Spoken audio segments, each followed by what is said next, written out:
আমাদেরকে জবাব দিতে হবে। আমাদের প্রোগ্রাম চলাকালীন কিভাবে প্রত্যেক টাকার শিকার আমরা জবাব চাই। আজকে আমার ভাইয়ের রক্তে রঞ্জিত হয়েছে এই সবার থেকে আমাদের গণহত্যা 5ই আগস্টে আমরা সমাপ্ত করেছিলাম। প্রয়োজনে আরেকটা গণঅভ্যুত্থান এই সভা থেকে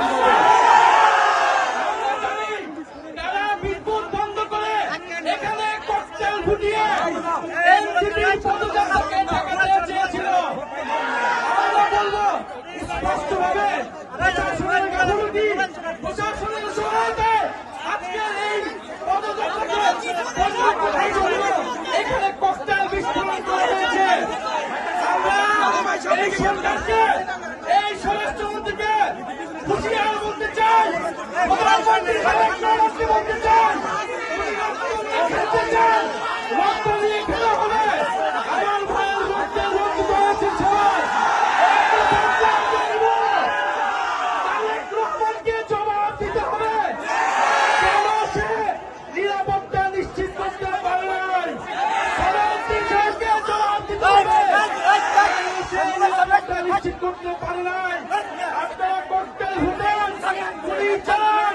মাত্র 30% টাকায় জমির মালিক হয়ে নতুন বাংলাদেশের গড়ে তোলার স্বপ্ন দেখা বাংলা বসতি।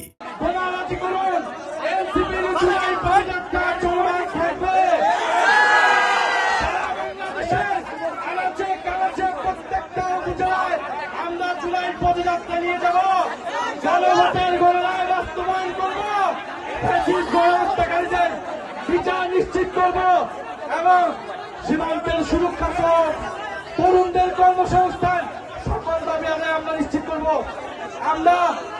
আমরা হুঁশিয়ারি দিতে চাই, এই সবার যারা দায়িত্বরত রয়েছে, পুলিশ প্রশাসন, ডিসি, কেন বিদ্যুৎ অফ হয়ে গেল, কিভাবে ককটেল বিস্ফোরণ হলো, এইখানকার যে এমপি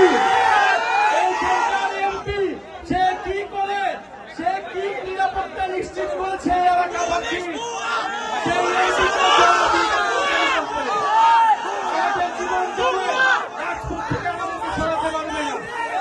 আজকে আমাদের এখান থেকে আমাদের কয়েকজন ভাই গুরুতর আহত হয়েছে।